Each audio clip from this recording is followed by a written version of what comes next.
Coming to today, we're in the preparation of preparing to celebrate the International Women's Day, come Monday 8th this year. And this is the first time we're celebrating such an important day within the context of COVID-19 pandemic.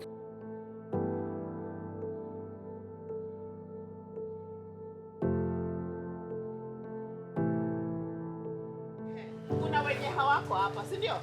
Sasa nyinyi mkitoka hapa wewe Malkia unaenda na My name is Betty Adera.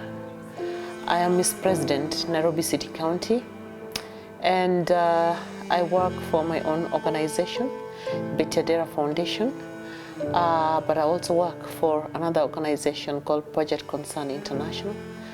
However, I'll focus more of my conversation regarding the work that we do at Betty Adera Foundation.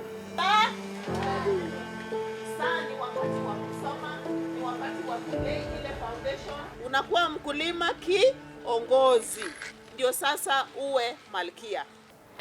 So we mainly are in the space of prevention, mitigation and response to all forms of gender-based violence in Kenya and in Tanzania as well, and soon in Malawi and Zambia.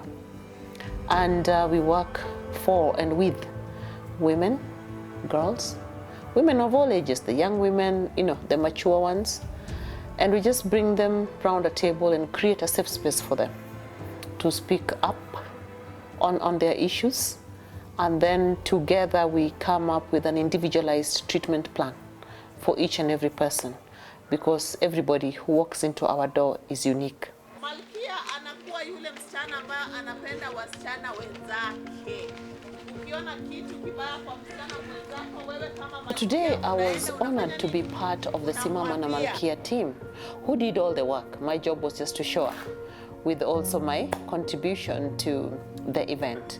I appreciate the Simama and Malkia initiative because these are the organizations that go deeper to the communities that even the government is not able to go deeper. We live in a community, it's not safe for a girl child. You find there are many cases of rape, girls joining gangs, and even being married off. The purpose of this Simama and Malkia initiative is to educate our girls. Once you repeat to them several times, they will know. See, like tunaambiwa mtu moja moja. When you continue explaining to them this and this and this has to be done, this is you should speak up, usijifungie.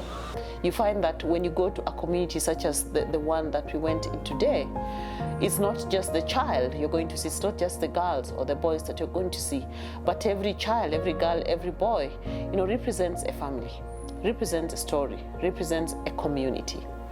And the focus being menstrual hygiene, with support of menstruation products, that is actually one of the key things and major challenges that keeps girls away from school.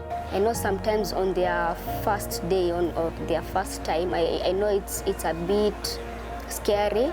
So I think it's good if maybe they can relocate maybe a teacher or maybe a mom or a guardian who can also advise them and even listen to these people who come to give advices in school or maybe at home.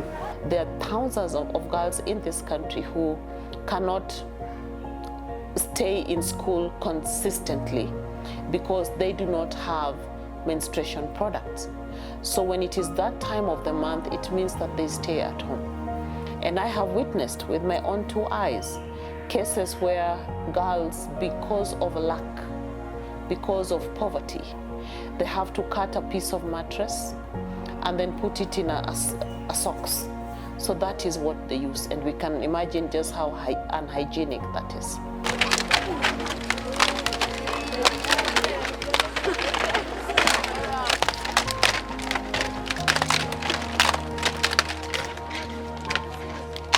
Why do we do it in schools? Remember, these girls, back then when there was this corona, yes, they had these challenges of getting that food and the sanitary towel. And now that people are now striving to go back to their normal routine, back to their normal financial status, so you find they are in the middle, in a dilemma. whether to provide food to these children or to provide the sanitary towels. In the northern part of the country, they use dry cow dung or dry camel dung, and they figure out how to tie it up all together, and that is what they use. Mujihesabu kama muko na bahati. Sawa sawa. Nakumbuka mimi wakati nilikuwa rika yenu miaka 45 yenye iliyopita, hatukuwa na watu kama hawa. Hatukuwa hata na sanitary towel. Hatukuwa na mtu wa kukuja hata kukuambia ya kuwa utakuwa kwa periods vile unazidi kukua, na hii periods itakuwa na nini, na ukiwa kwa periods uji protect kivipi. There are some who during that time, because of the stigma that's put on you by the community as a result of perhaps failure to understand or appreciate the process that goes on in the body of a girl on a monthly basis, you're actually isolated and secluded, and you have to go far away from people because you're considered unclean, you're considered dirty, all right? And the minute you're being considered dirty, remember you have to be considered dirty every month. And every month, other kids are in school, the boys are in school. But you as a girl, you're actually missing out. Simama na Malkia. Lakini leo pia tuko na wafalme katika room boy child. Sawa sawa? Malkia ni mtu wa aina gani? Na kusimama na wewe inamaanisha nini? The way a boy comes to the world is the same way a baby girl comes into the world. You need to take your time as a parent and understand your children, understand your son, but understand your daughter. Understand that these are two completely different individuals with different needs as they grow up.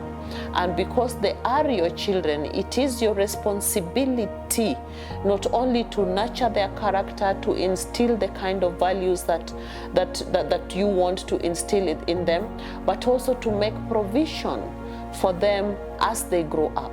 You cannot counter these challenges, all of them at a go. I believe in making the community a better place than how I found it. It's the little things that citizens do that makes a difference.